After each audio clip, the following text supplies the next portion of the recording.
My XJ9 is not a danger to anyone!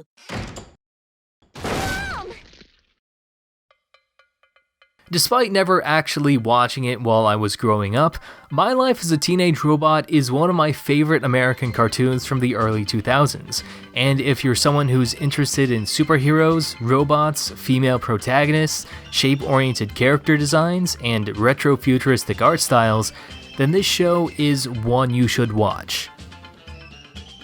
My Life as a Teenage Robot takes place in a fictional version of the future, complete with extraterrestrial aliens, a global police force, and robots built to defend planet Earth, which is the case of our protagonist XJ9, an android with the mind of a teenager created by Dr. Nora Wakeman.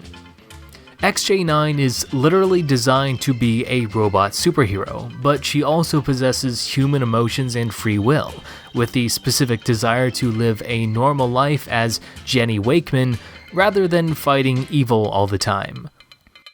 While she may not have a secret identity on planet Earth, the main conflict of the series is about our protagonist trying to find a balance between her friends, her mother, being Jenny, and being a superhero. She wants to be normal, but what she needs is a sense of balance. It's always great to see a cartoon series with a female lead, and I really appreciate how My Life as a Teenage Robot handled their main character. Jenny is feminine, but not stereotypically feminine. She wears blue as opposed to pink, and even though she's a teenager with typically girly interests, Jenny is usually on the same level of maturity as whoever happens to be watching her, be they an adult, a child, or another teenager. You don't have to be a girl to respect and appreciate her character. Honestly, my favorite aspect about My Life as a Teenage Robot is its appearance. The color palette changes depending on its scenery, with the art style being reminiscent of old Hanna-Barbera and UPA cartoons, creating this fusion of Art Deco with 1960s futurism and all kinds of vintage aesthetics that lends itself really well to the series. It sort of reminds me of video games like Jazzpunk or Chibi Robo, as well as the Pixar movie The Incredibles, which also features superheroes and robots. Now, if you want substance over style, what My Life as a Teenage Robot does best is how it will often take a cliched or predictable storyline and run completely against it, which often feels very satisfying.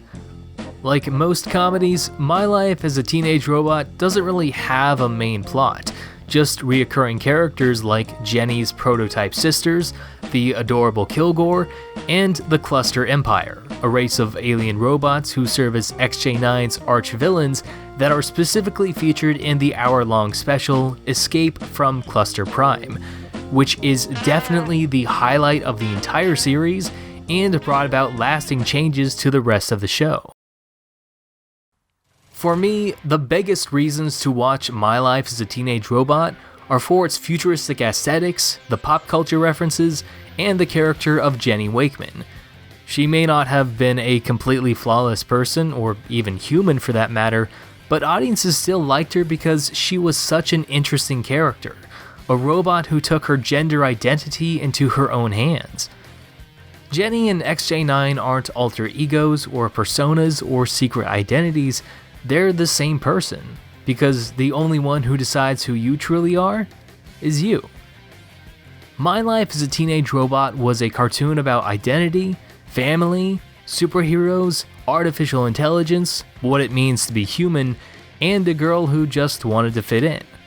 It may not always be perfect or normal or everything you expect it to be, but that's life as a teenage robot.